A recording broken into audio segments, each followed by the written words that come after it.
Good evening and salutations, my GH fans. I really feel like people are underestimating Selena Wu or Miss Wu. Um, there was one point where Michael, when Miss Wu walked up to Michael and Carly, and they were talking about Brad and his parole and stuff like that, and you can tell that Michael was like, yeah, mm-hmm. I think he should sit there and serve the full jail term pretty much. And when I go there, I'm definitely going to say something. Just being like really aggressive. And I just feel like people are just. This woman can definitely come across as intimidating. And when she left, even Carly was like, yo, you might want to like kind of like bring that down a little bit. And she's Sonny's ally, and on top of that, I mean, she probably didn't have to say this, but like, she's not someone that you could just sit there and just mess with. Um, Hell, even when she was sitting there talking to Britt, and she walked in, well, heck, she was already practically sitting in Britt's chair, um, and told Britt, not to go near Brad, that she's a bad influence on him. And I was kind of like, one, whatever kind of schemes that they did, I'm pretty sure that Britt didn't put a gun to Brad's head and said, "Go in and do this, do that, do the third." I mean, bottom line, Brad was already a scumbag. Um, Even when they weren't sitting there, doing schemes and stuff like that. I mean, just there was a point, like I said, when I stopped watching GH for a little bit. So I know there was a whole thing with Britt and thinking that she was carrying Patrick's baby, and Brad switching the Tesseract and this, that, and third. Um, so I don't know exactly how much of an influence that Britt had on Brad, but um, again, I still feel like he was doing a lot of his scumbaggery, even when he wasn't with Britt. And now I can't attest for all the stuff that he was doing, but the one thing that he did that just makes him come across as a sleazebag is when he tried to blackmail Michael into sleeping with him. Otherwise, he would out him on supposedly kissing his cousin Kiki at the time. So when she was pretty much putting all the blame on Britt, I was like, yeah, that stuff wasn't all on her. Um, Even hiding the baby from Michael and his family wasn't on Britt. Like that was stuff that Brad was doing. And granted, this had a lot to do with Julian Jerome, but I mean, come on, that stuff was already inside him. But with that being said, she was like, "Yo, listen, stay away from my nephew. You're a bad influence," and that's pretty much that. And she walked out, and I'm pretty sure Britt got the message. I'm pretty sure Britt got the message like, all right, maybe I should probably just, hang out with some other people. That was the look that she had on her face. Now Maxie was sitting there talking to Sonny, and Maxie was like, "So you gonna kill him, right? You gonna take him out?"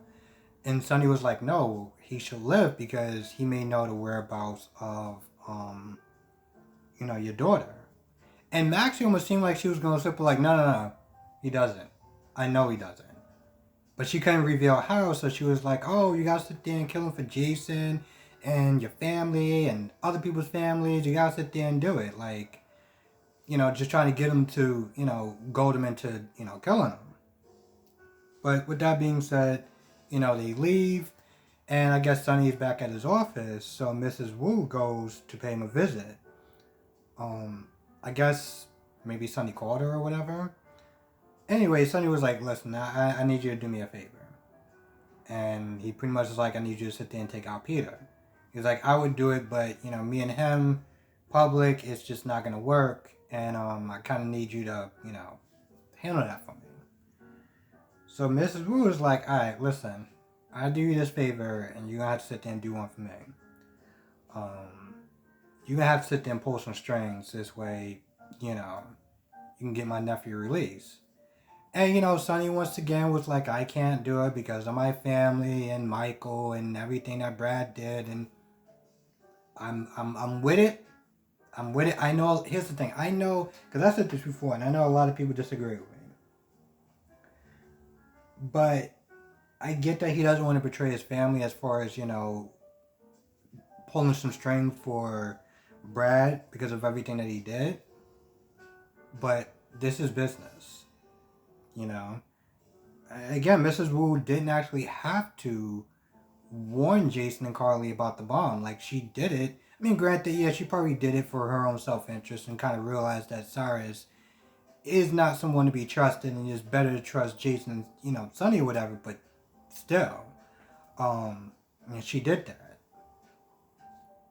So, even when she asked the first time, like, hey, I need you to do this favor for me, it was like, oh, I can't do it. It was like, yo, you gotta kind of put that aside. Like, I get where you're coming from, but this is business, She did a favor for you. I don't think it's out the question for business reasons for you to sit there and do her that solid. But she asked again, and he's like, yeah, I'll do it. And then she's like, well, what about your son?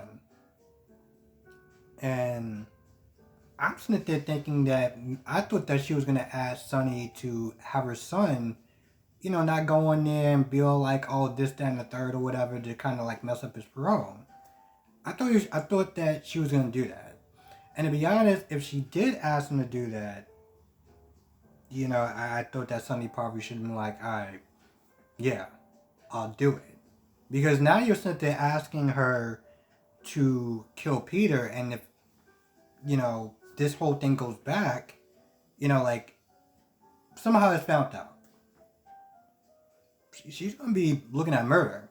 I mean, granted, he's going to be looking at it too, but the point is, she's taking a lot of the risks, and she can lose a lot as far as what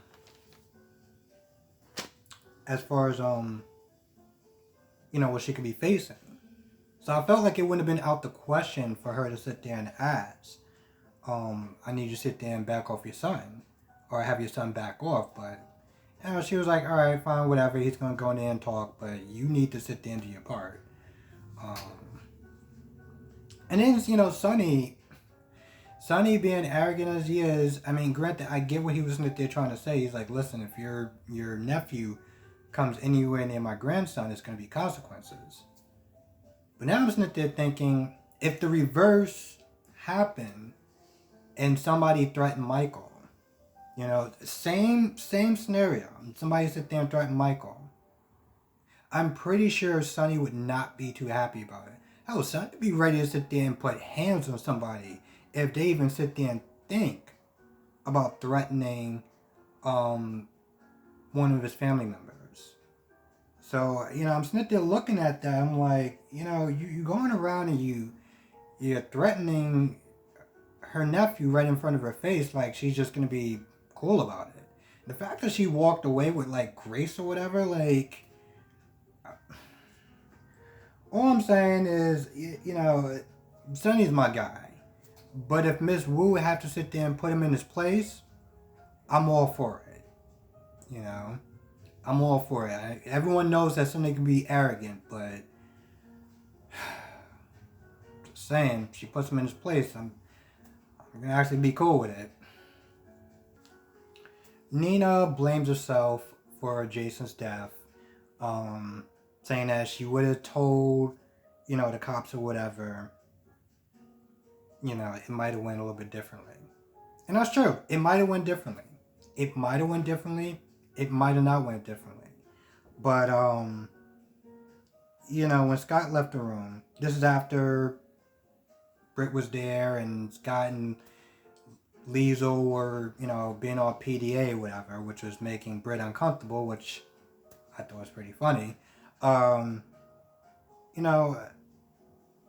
thing that Ulbricht said was like, listen, you need to sit there and I guess make restitution, whatever, for Britt, because she took that relationship a lot more seriously than just the simple 2 weeks. This was more about her giving up trust to someone, um, with everything that she was going through. So she was like, you need to sit there and kind of like make peace with her. But as far, she was like, as far as Carly and Sonny is concerned, like they made their share of mistakes as well with her, with Nina. So, Oberg was like, listen, you go in there, you don't sit there and cower, you fight with everything you have. Um, because they're not exactly so innocent either, which I agree. Yeah.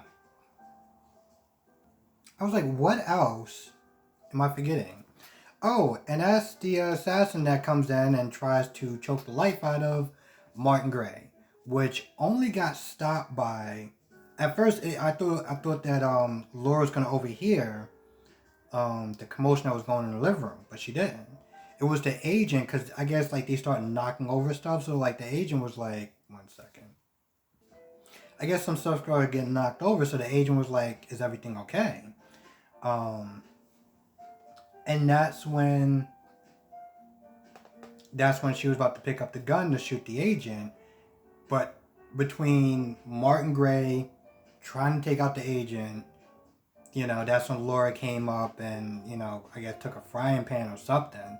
Well, not a frying pan, but she took something heavy and knocked her out. So, well, I guess she knocked her out or whatever. Anyway, they check on Gray, Martin Gray, whatever. He's fine except for, a sore throat. And, Laura asks, the assassin, whatever, like, who sent you? Was it Cyrus, You can cut a deal, maybe kind of get some time off. But, I mean, come on. You really thought she was going to sit there and say, yeah, sure, I'll sit there and give up everything. I'll tell you all of it. No, because she knows she'll be a dead woman. Um, well, to be honest, she probably may still be a dead woman because, Cyrus, he doesn't like failures or mistakes or, pretty much anything else. So she may wind up dying anyway. Um, but with that being said, Laura's like, you know what, it's time to go home. And, Martin's like, so wait, you just think that he's just going to send one assassin and then one and done and that's it? And Laura's like, yeah. Really? Really? I mean, because Laura's like, he's cut off from the outside world. He doesn't really have any resources, any money. And yet somehow he was able to send an assassin to your place. But he's cut off, right? Because Cyrus is the type of person that would just be like, well, I tried, so that's it. No! But for plot and story purposes, this is what we're going to do. This is one of those detours where it's like, I get that they had to give him some time off, that they had to give him a break, because I get it. But having them go on a run, or having them in Witsec, because if Cyrus randomly decides to start threatening them, so they go into witness protection, and then after one assassin, they're like, oh, well, you know what? I want to go back home. The city, Port Charles needs me. My family needs me. Well, sweetheart, if you didn't think it was that important, then you wouldn't have went into Witsec in the first place. So, like, I don't... One and done, that's it. So, I mean, the way that they're inserting them back into the show, I'm not gonna lie, it's... When you think about it a little logically, it's kind of sloppy, but... Well, plot versus everything else, plot is gonna win, so this is what we're doing. I almost forgot about Ava and Nicholas for a minute. I really did. The only thing that winds up happening is that Ava wants to make sure that all the dirty secrets out, all the laundry's out, everything. She's like, listen, either you gonna sit there and trust me, or we just gonna because I'm not doing this. There's no more surprises. Cassidines, you got a third cousin, a twin brother. Like, I want it all out and open. And so Nicholas tells Ava about, him shooting Hayden Barnes, or hiding the assassin, whatever. He was responsible, and Ava already knew.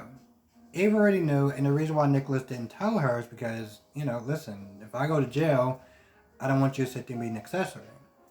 But at this point, it's one of those things where it's like, yo, you gotta.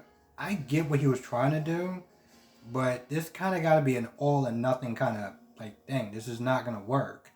Can't be sitting there talking about my love, my darling, and this, that, and a third, and like you kind of like it's not gonna work. Um, Guess the term ride or die.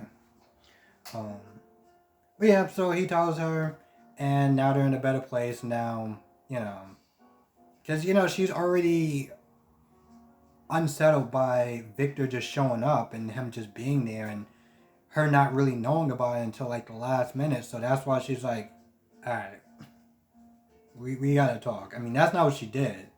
She was a little more passive aggressive about it, which is always fun. But yeah, they worked out that stuff. So, oh, and Maxie, Britt, and Nina decide to, go out drinking wine or staying at home drinking wine. So that was the thing. Now, I said before that the woman that plays Christina is coming back. And I think what I think I'm hoping to see is more scenes between Christina and Jocelyn, because I've seen one scene maybe where they're actually together and hanging out, and I wish I would actually see more of that. It's always very interesting watching like Jocelyn or watching Christina, because you can kind of see a lot of like some of her personality traits, her anger, her feistiness, her fearness, or whatever, does come from Sunny. Um, Same thing with Jocelyn. You can see a lot of that stuff comes from Carly. So it's always really interesting to sit there and see those two together. I remember there was one scene where they were like kind of passively aggressively arguing, which I know it's not a word, but the point is they were sort of arguing with each other. This was a point where, Sunny and Carly were kind of at odds, and you can tell right away that there was a line in the sand, and Christina was riding for Sunny, which was nice for a change, and Jocelyn was sitting there riding for Carly. And I say it was nice for a change because I'm gonna be honest. When Christina first came on the show, I could not stand that girl. Oh my goodness, I cannot stand that girl. I was watching old scenes yesterday. Um, Old scenes yesterday of like there was this one scene where I guess Christina wants to sit there and get jealous, get Sunny all mad. So she wants to sit there and I guess have sex with Johnny Sakara to get him all angry and bothered because she just always had a chip on her shoulder about Sunny and feeling that Sunny always favored Michael and the boys over her. So I don't know. I don't even know where I was going with that. I think I started off on one of those two to share more scenes together, but yeah. Oh, and Michael before Mrs. Wu came in, Michael or after I think it was after. Um, Michael and Carly was not there talking about Carly's strained relationship, and how they're not exactly in sync yet, but they're trying to get back in sync. But between that and Jason, because they was talking about Jason again, and I'm not gonna lie, part of me was like, okay, all right, I get it. It's still new, it's still fresh. No one has told Liz yet, but whatever. I guess we're gonna get to that maybe next week. Um, but yeah, they talked about like her strained relationship and Nina, and you know she's gonna go to jail on fraud charges, and which, by the way, if I have not said that enough, as much as I don't like Nina, I think this whole bringing her up on charges is just BS, to be honest. But it's what they're doing because for some odd reason it makes sense. So okay, sure. I'm not gonna lie, I kind of feel like that's about it. I feel like there's probably more. Because I felt like this episode was kind of like long. Um, I know it wasn't long, like, time-wise, but it just mentally felt like it was long. But, anyway, with that being said, I'm gonna go. Thank you for watching. Let me know what your thoughts are in the comment section below, and I will see you in the next video.